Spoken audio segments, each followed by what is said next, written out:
Le 12e arrondissement pour lequel je voulais vous rencontrer offre beaucoup de singularités. Mais d'abord, il faut s'entendre, il faut se mettre d'accord. Ma présence ici est le fruit d'une coïncidence ou plutôt d'une convergence. Il y avait ici besoin de rassemblement d'équipes qui autrefois se sont dispersées, parfois télescopées.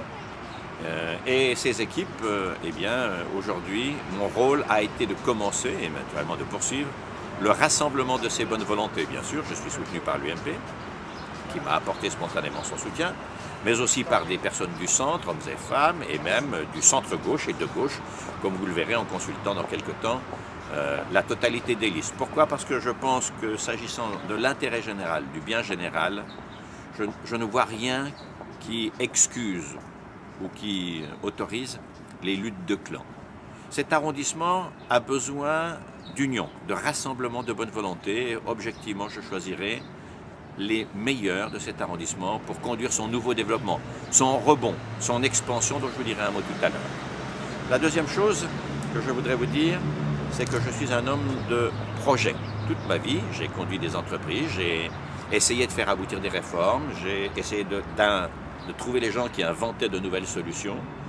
Et c'est la raison profonde pour laquelle je me suis attaché à cet arrondissement, où je me suis installé dans le quartier de Picpus, d'une part, et parce qu'il me semble que cet arrondissement a un avenir énorme pour peu qu'on s'en occupe, pour peu qu'on sorte de la situation d'une vie un peu éteinte sous cloche. Où sont les grands projets? Où est d'ailleurs, pour cet arrondissement, le remerciement légitime qu'il aurait pu recevoir du fait d'avoir apporté à l'équipe municipale sortante, il y a maintenant 7 ans, la victoire. C'est un peu comme si, au contraire, l'arrondissement en avait été puni. Bien sûr, on me dira qu'on a construit quelques crèches. C'est vrai, je le reconnais, je ne suis pas un homme suffisamment méchamment partisan pour le nier. Et je ne m'entourerai d'ailleurs pas de gens suffisamment partisans pour faire des querelles politiques. Mais en fait, l'avenir de cet arrondissement, c'est pour moi l'essentiel et c'est pour vous, bien évidemment, l'essentiel. Alors, de quel avenir s'agit-il? Dans beaucoup de domaines, il faut redémarrer le développement de cet arrondissement, qui offre des singularités formidables, qui a un vrai potentiel. Regardez par exemple comment il est bordé.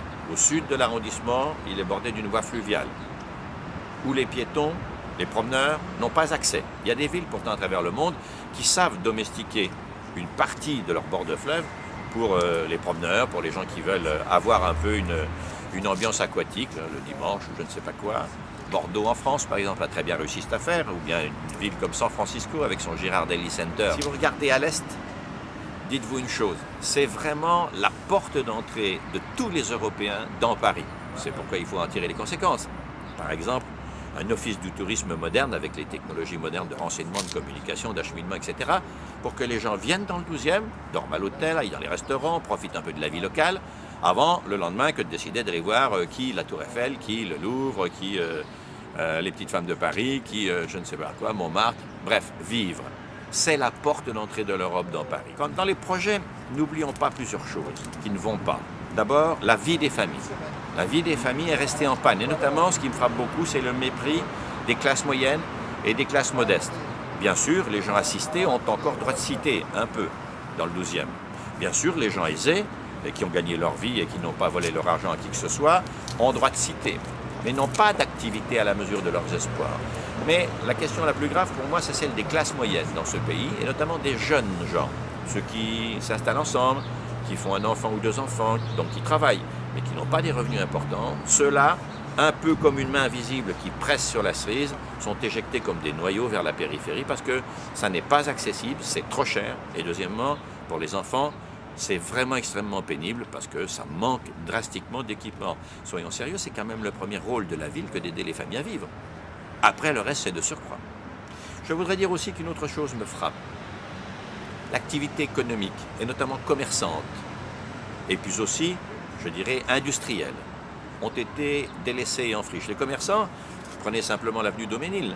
Vous ne pouvez pas aller voir des commerçants sans qu'ils vous disent qu'il y a 3 mois le voisin a fermé, qu'il y a 6 mois un autre, et que maintenant des banques où finalement c'est une rue sans vie. Le soir, la nuit, les jeunes gens ne savent pas quoi faire. C'est pas dans le 12e que ça se passe.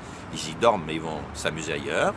Et puis, d'autre part, même ceux qui n'ont pas le goût d'aller en discothèque, l'activité culturelle de cet arrondissement, où est-elle?